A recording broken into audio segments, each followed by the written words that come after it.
On my way to work, an old man suddenly jumped in front of the bus, trying to pull a scam. The driver slammed on the brakes, and my nose slammed into the seat back in front of me. Clutching my bleeding nose, I called my boss to ask for time off. He didn't pick up, so I sent him a text.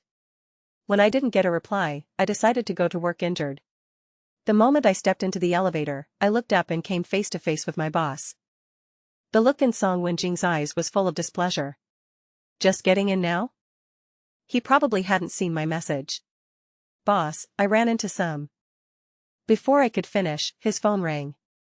He held up a hand, signaling for me to be quiet. I didn't get another chance to speak before we got off the elevator. The moment I sat down at my desk, the office manager came sashaying over. And Jiyu, you were absent for half the day without leave, so you're losing your perfect attendance bonus. And we're docking your regular bonus, too. What? I immediately went to Song Wenjing to demand an explanation. Boss, I told you I was taking time off. I can accept losing the attendance bonus, but why are you docking my other bonus too? Song Wenjing glanced at me, slowly and deliberately tidying some documents. I didn't see any message about you taking time off. I pulled up our chat history to show him. But when I saw the unsent draft in the text box, I froze. At the time, the old man was adamantly denying he'd staged the accident and was even cursing at people. I was in the middle of typing the message and must have just hit what I thought was send on instinct before jumping into the shouting match. Song Wenjing asked, "Weren't you going to show me something?" I put my phone away with an awkward laugh. "If I told you I was speaking out for justice, would you believe me?" He gave me a fake, dismissive smile. "You were in charge of today's project. Your absence forced someone else to fill in at the last minute. They weren't fully prepared, which left a bad impression on the client. Docking part of your bonus is merciful, all things considered. But I really was delayed by a scammer. A loss is a loss." He leaned back in his chair, his tone leaving no room for argument. "Any other questions?" I opened my mouth, then closed it. There was no point in explaining. 2. Injured on my way to work and then find on top of it, my anger reached its peak. Thinking of Song Wenjing's face, I started hammering on my keyboard without realizing it. Song Wenjing came over and asked, "There's a business dinner. Who wants to go? Speak up." I rolled my eyes and kept clattering away on my keyboard, muttering furiously under my breath, "Of all the people on that bus, I'm the only one who got hurt, and I still get my bonus docked. Damn capitalist. Always picking on a helpless woman like me." Humph. Just as I finished my rant, I realized the entire office had gone silent. The next second, Song Wenjing's voice came from right behind me, "You're in high spirits."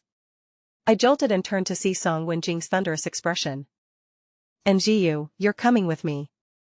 I immediately tried to get out of it. "No, boss, I can't go. I can't drink." "You could drink before, but you can't now?" "That's because..." My mind raced. My brain short-circuited, and the words just tumbled out, "The baby needs to breastfeed, so I can't touch alcohol." A baby? I blinked. My dog just had puppies. I can't drink." "You're feeding them?" "No, what I mean is, I have to help her with her recovery, and drinking would be irresponsible." "Just don't drink too much." Not giving me another chance to refuse, Song Wenjing simply informed me, "Get your things. We're leaving now." Song Wenjing is a liar. He said he'd make sure I drank less, but the moment the client raised their glass, his eyes would dart over to me. And so, glass after glass, I drank until my head was spinning. He took me home late that night. "And Jiyu, we're here." I was so out of it I didn't want to move at all. Hearing a rustling sound, I forced my eyes open. A handsome face, inches away, filled my vision. Song Wenjing was leaning in from outside the car to unbuckle my seatbelt, his body pressed close to mine. Looking at his perfect features and smooth skin, I couldn't help but think, what a ridiculously good-looking man. I thought the same thing when I first joined the company. I was even naive enough to chase after him.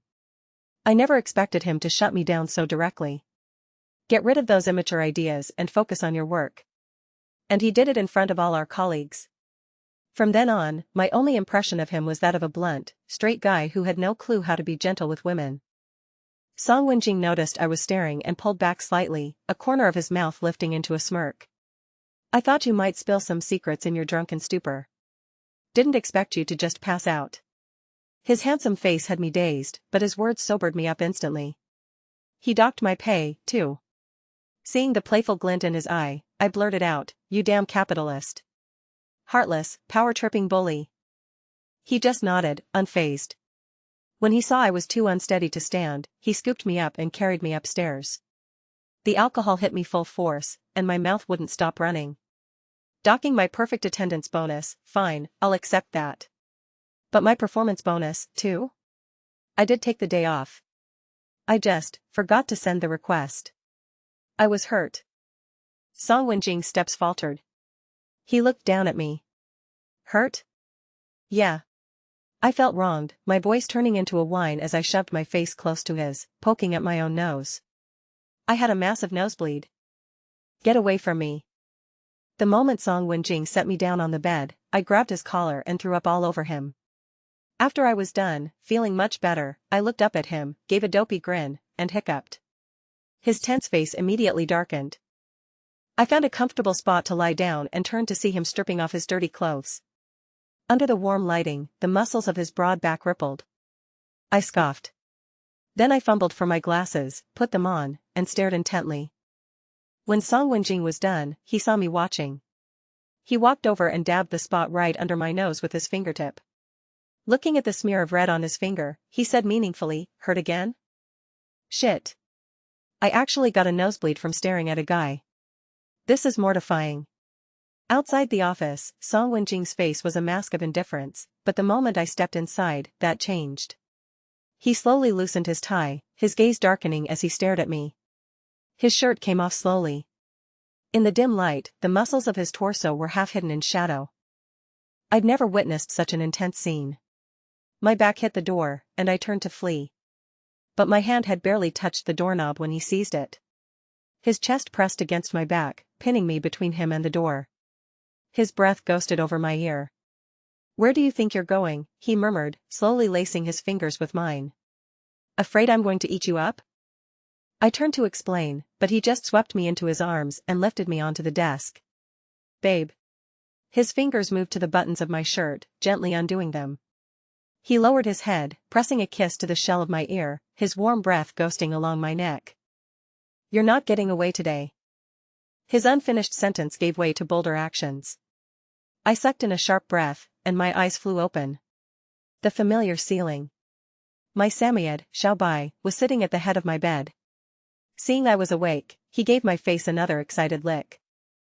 To have a dream like that. And about Song Wenjing, of all people. This is insane. I stumbled to the bathroom, my hair a total mess, only to find the person in the mirror had a rosy flush. There was even a sultry haze in her eyes, as if she'd actually lived through it. I touched my face in disbelief. Oh, no. The images from the dream wouldn't leave my mind, so I decided to forget them by staying busy. But as soon as I got in the company elevator, I saw that familiar face again. Our eyes met, Song Wenjing's, and the scenes from my dream flashed before my eyes. My face flushed hot.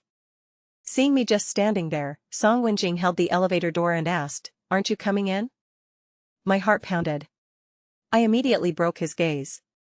I haven't gotten breakfast yet. I need to go buy some." I ran off before I could even finish.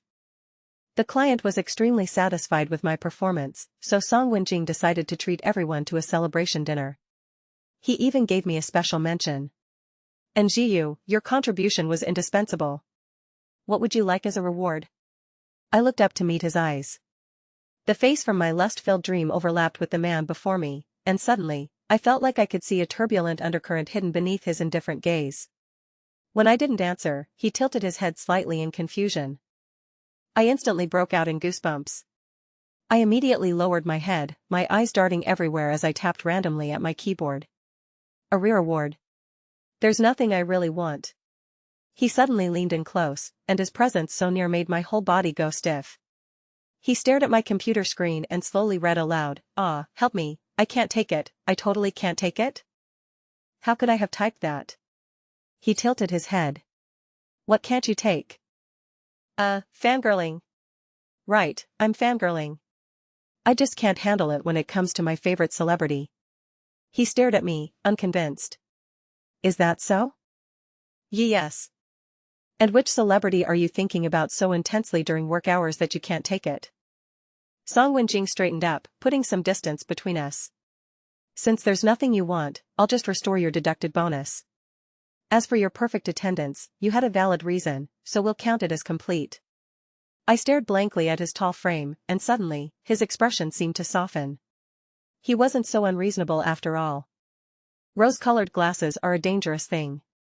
I had completely written off Song Wenjing, and even started to dislike him. But ever since I had that dream, my eyes are always finding their way to him. During meetings, his every gesture, every shift in expression, is magnified 1,000 times, making it impossible for me to hear a word of what's being said.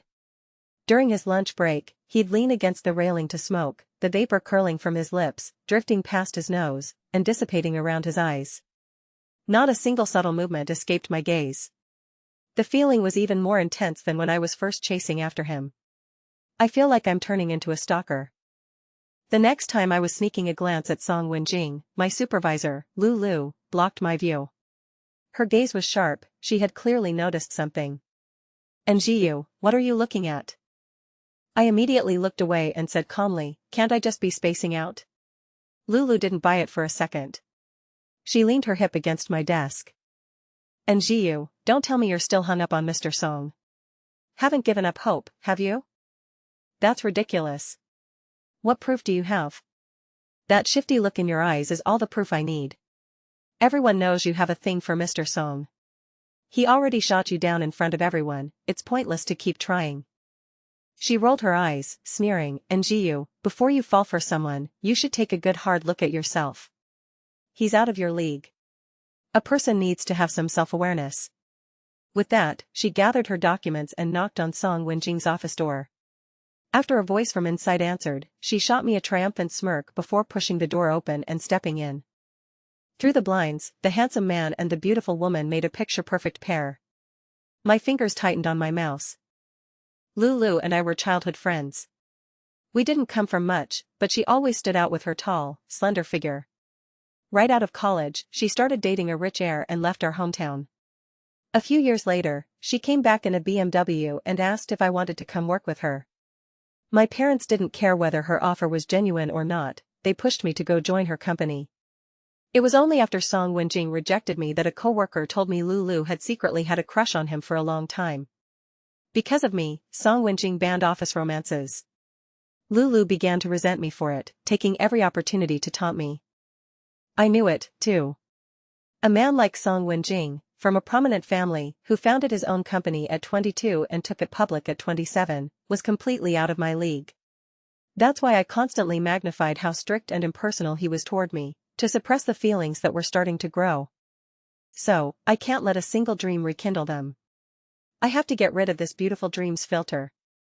I went online to ask a relationship guru for help. Guru, how do you forget someone? What's he like?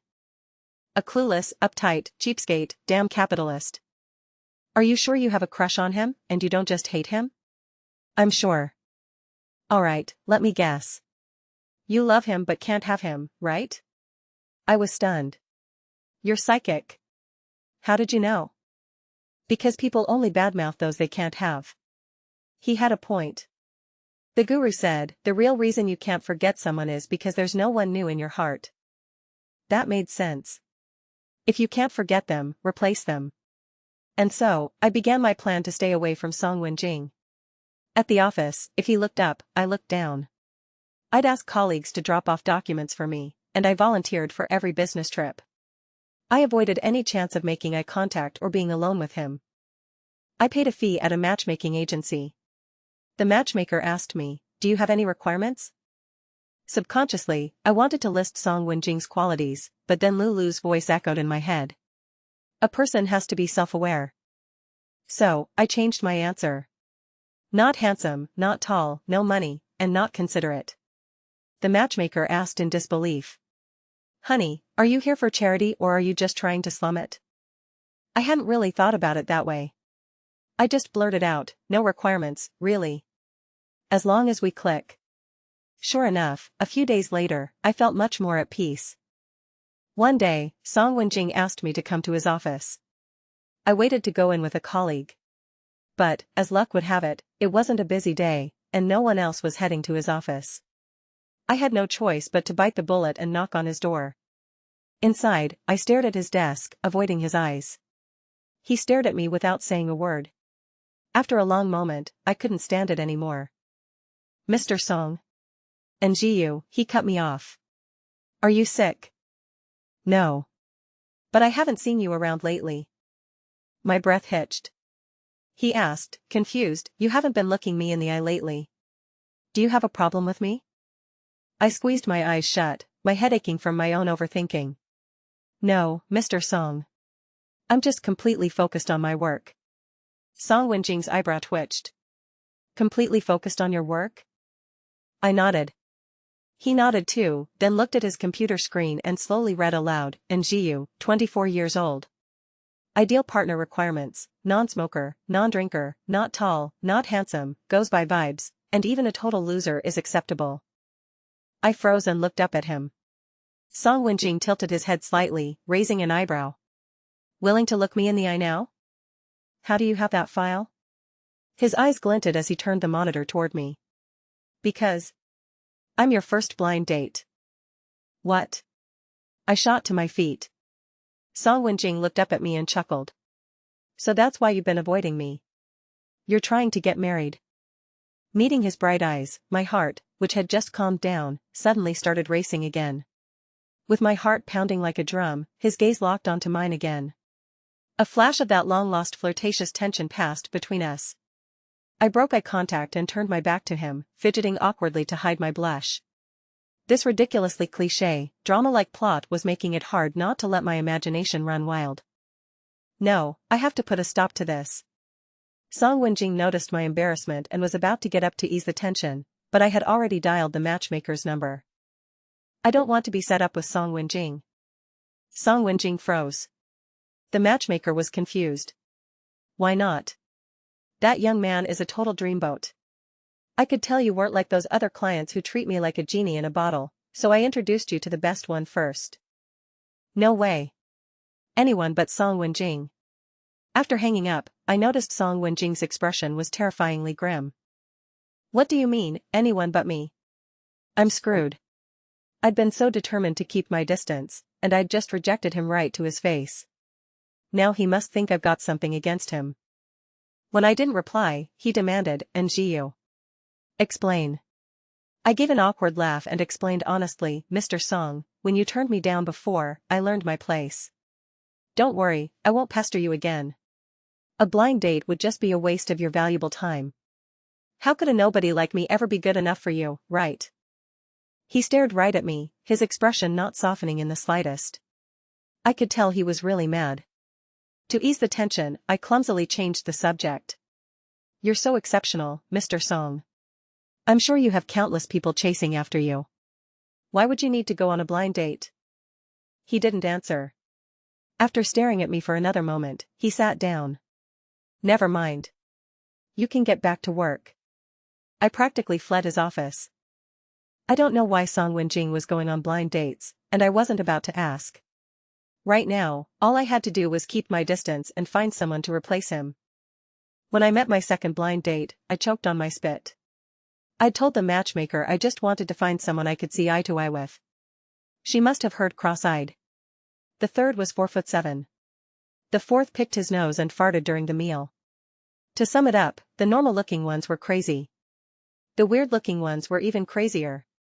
I was completely drained. I couldn't even focus at work. Suddenly, a glass of water was set on my desk.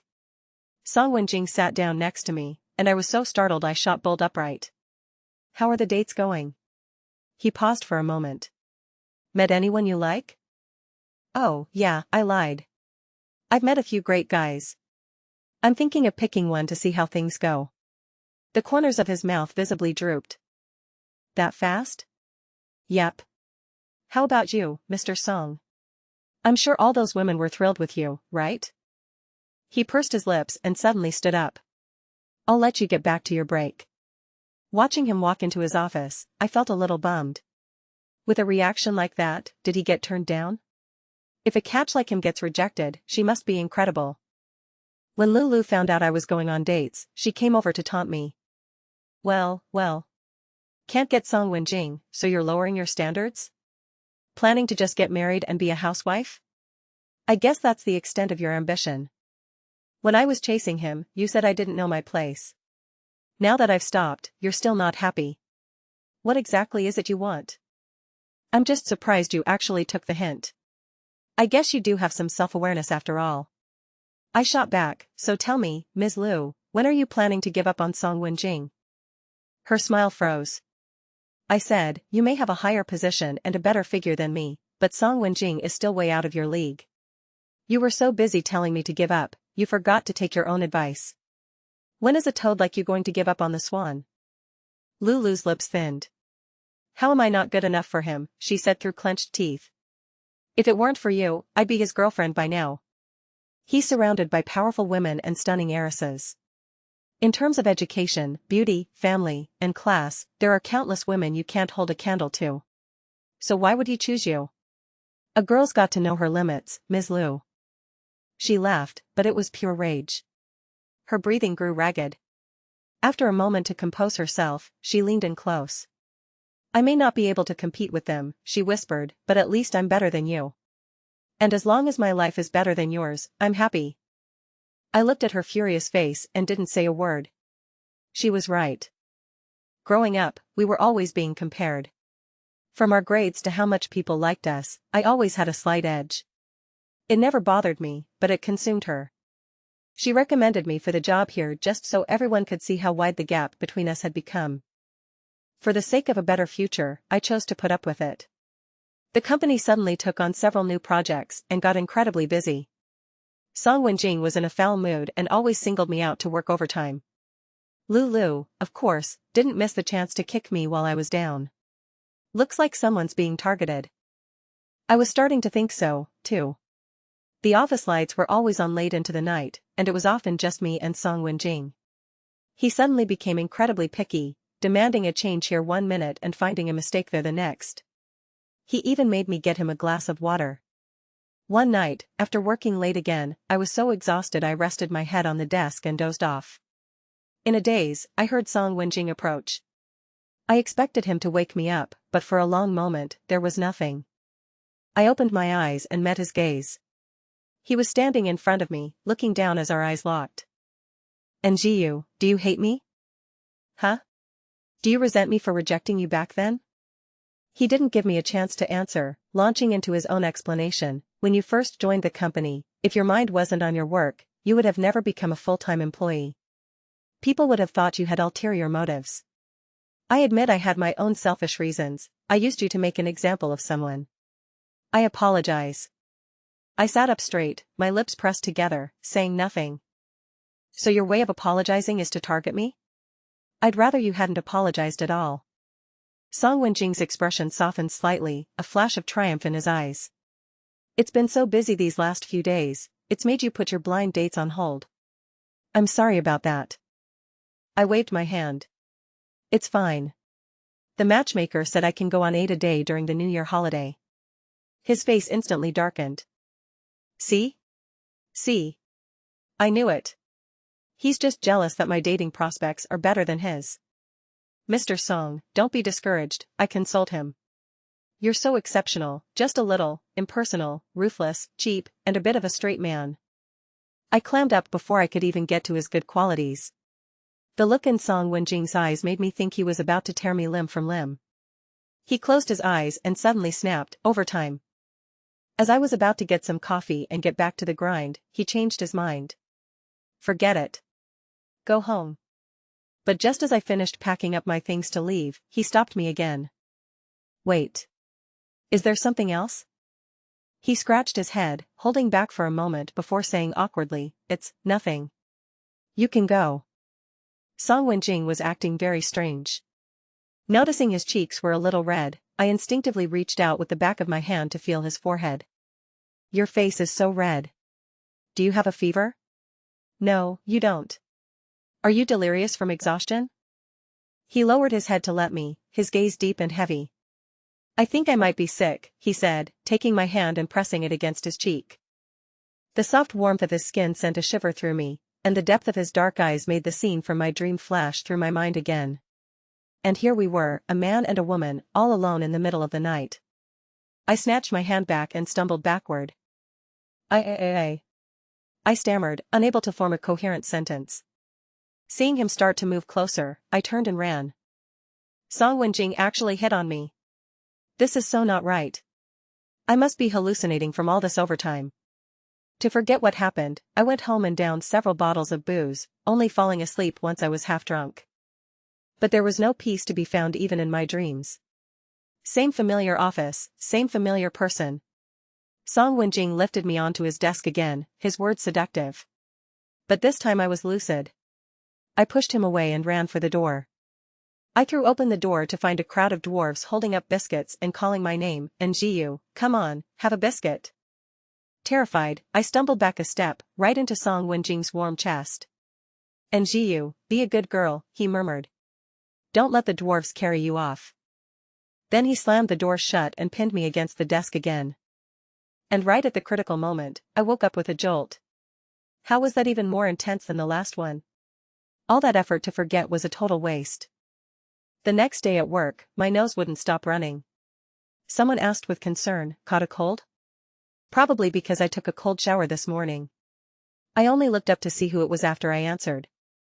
When I saw it was Song Wenjing, my breath hitched. He looked confused. Why would you take a cold shower in this weather? It's all your fault. But how could I possibly tell him that? I avoided his eyes and spouted nonsense. Just felt like it. If you're not feeling well, why didn't you take the day off? I want my perfect attendance bonus. I won't dock your attendance bonus. I'll approve sick leave for you. Who knows if you'll just dock my bonus for something else. A little while later, Song Wenjing called me to his office. When I opened the door, he pushed a steaming cup of medicine toward me. Drink this and get some sleep. You'll feel better. That's okay, Mr. Song, I'm fine. When I didn't move, he forcefully pressed the cup into my hand. You have to drink it. Or I'll dock your pay. I shot him a glare. Always using my paycheck to threaten me. Just then, the door was suddenly pushed open, and Lulu's voice rang out. Mr. Song, there's a document that needs. Her words died in her throat when she saw the two of us. In disbelief, she stammered, You too. I immediately put on a flustered, flattered expression and said to Song Wenjing in a syrupy sweet voice, Thank you for the medicine, boss. You're so thoughtful. Song Wenjing shot me a meaningful glance and played along. Go lie down on the sofa for a bit. Okay. Lulu averted her eyes, plastered on a professional smile, and swayed forward, her pencil skirt hugging her slim waist. Mr. Song, this needs your signature. But Song Wenjing just asked, Why didn't you knock? Lulu froze, then immediately apologized. My apologies, Mr. Song. She then backed out of the office and knocked on the door. I held my cup and watched the show unfold, even piping up to remind Lulu, Oh? Weren't you wearing a jacket out there just a minute ago, supervisor? Why'd you take it off? Her expression turned ugly, but she forced a smile. The heat is on full blast in here. I got warm. I gave her a smug, triumphant smile. It's getting chilly out. Be careful you don't catch a cold.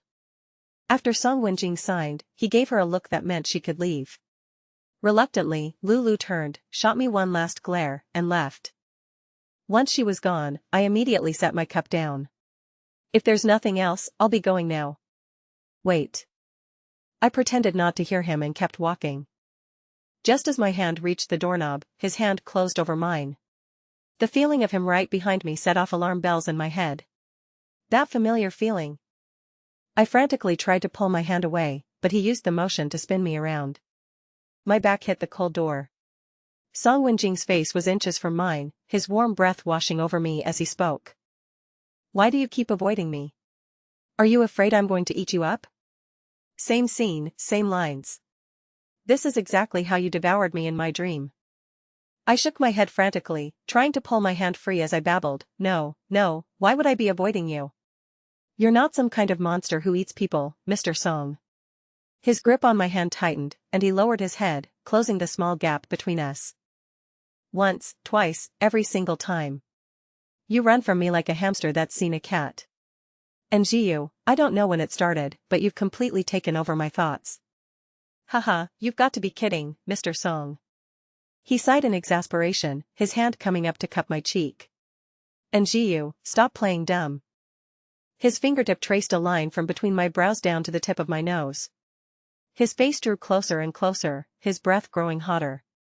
Just as his lips were about to touch mine, my nose began to itch. Achoo! Song Wenjing's body went rigid. He didn't even dare to open his eyes. I rubbed my nose. Sorry. Couldn't help it. Song Wenjing came back from washing his face and sat down next to me. I clutched a throw pillow, putting it between us. What's the big idea, Mr. Song? Getting handsy with an employee? Be careful, or I'll report you for harassment. I'm sorry. I shouldn't have done that without your consent. He voluntarily moved back a little, his expression serious. I'm not a bad guy. I wasn't trying to take advantage of you. I like you, and Jiu. Even though I had already suspected it, hearing him admit it out loud was still unbelievable. I stared at him, trying to find any sign that he was lying. Song Wenjing explained, you probably think this is completely out of the blue, but I'm not lying. To be honest, I think it's strange too. This is going to sound absurd, but I've been dreaming about you lately. He'd been dreaming about me, too? Dreaming what about me? His gaze darted away, though he kept sneaking glances at me. Well, nothing specific.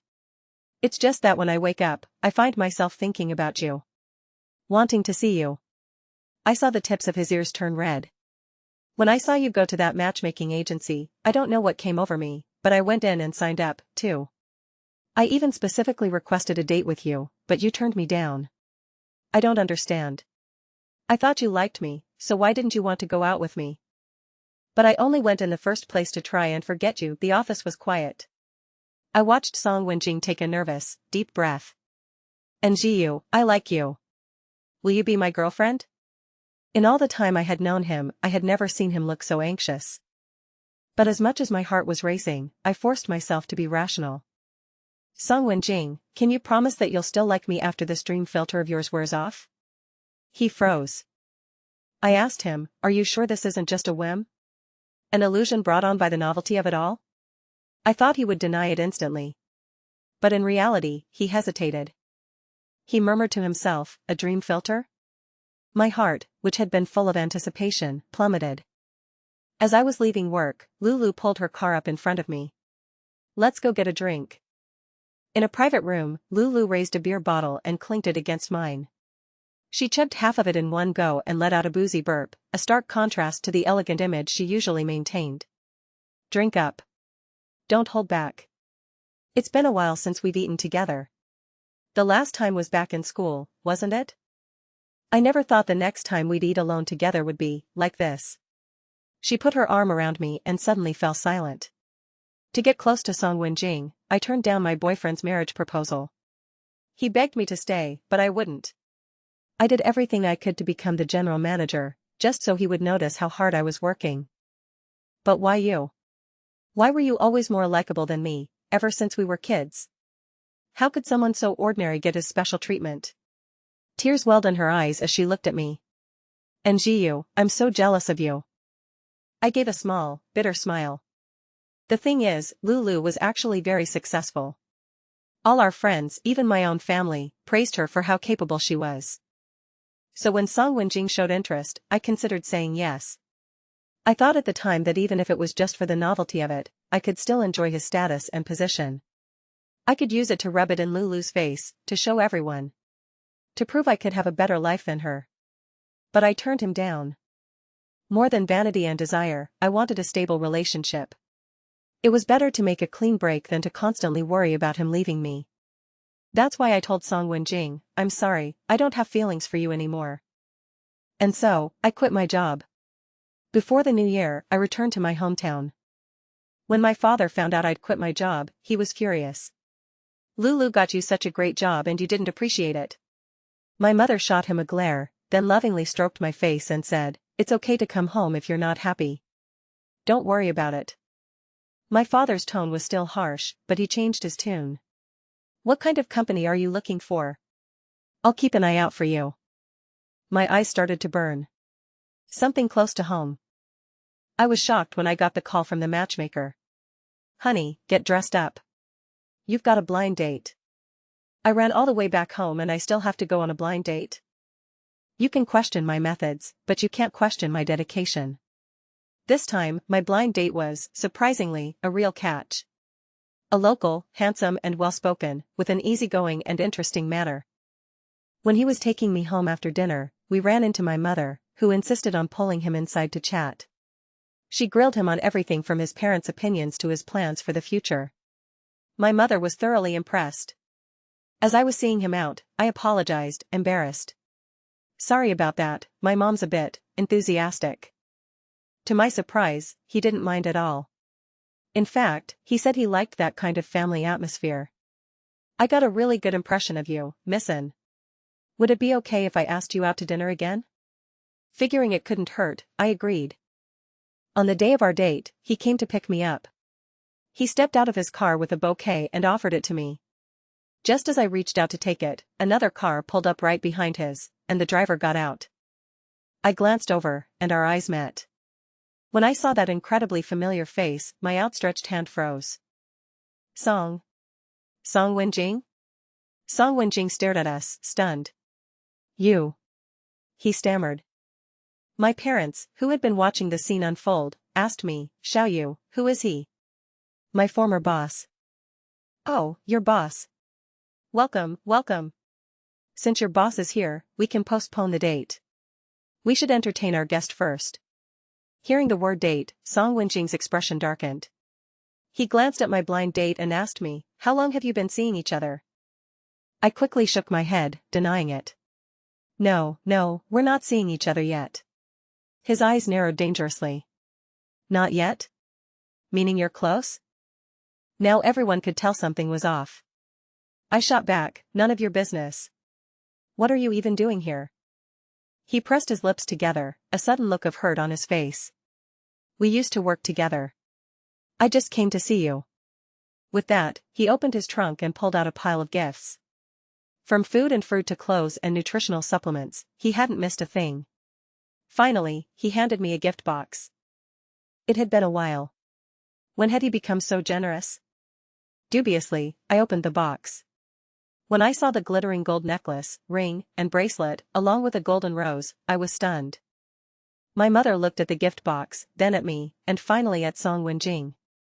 "The 5 golds?" she asked, confused. I knew something felt off.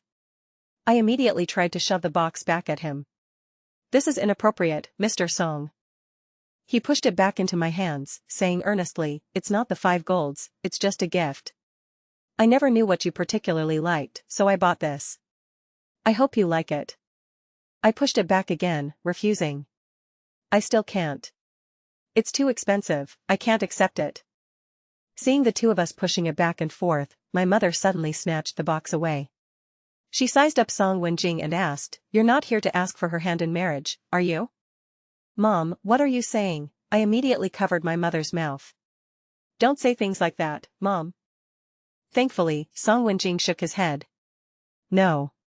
I had just breathed a sigh of relief when he added, "I'm here to propose." Song Wenjing said seriously, "This past month without you, I tried to forget you by keeping busy. I tried seeing other people, but I couldn't forget you. In fact, it only made me miss you more." As he spoke, he pulled a folder from his car and handed it to me. "If you still don't believe me, I'm willing to give you all my assets in exchange for your yes." His expression was so sincere I couldn't look away. He had really thought this through, even willing to risk the fruits of all his years of hard work. I asked, "Song Wenjing, are you sure about this? You won't regret it?" "No regrets." My heart melted. I smiled faintly and reached out my hand. Just then, my father slapped the folder out of his hand. "Trying to buy my daughter with money? Not a chance. I don't approve." "Me? ? My blind date piped up weakly, "So, what does that make me?" My father asked me, you quit your job because of him, right? I nodded. If he could make a move on you, he could do it to any other female employee. A guy that handsome has probably fooled who knows how many girls. I don't approve. He banned office romances because of me. Huh? Well, that's still not okay. The gap between you two is just too wide. His parents will never approve. Ever since the company went public, his parents haven't objected to anything he does. That still doesn't make it right. Seeing that my father wasn't going to budge, I let out a deep sigh. Fine. I'll go turn him down. I'll just go find some complete stranger I know nothing about, date him, marry him, and then discover we're incompatible. We'll fight, get divorced, and I'll go right back to blind dating. My father's expression darkened. Song Wenjing had been waiting downstairs the whole time, staying until the sky grew dark. Hearing the faint sounds of arguing from inside the house, he closed his eyes heavily and sighed. Suddenly, a streak of light shot into the sky. He looked over to see a firework bursting open, radiating a magnificent light. Song Wenjing. He whipped his head around. I was on the second-floor balcony, waving to him. Come on up for dinner.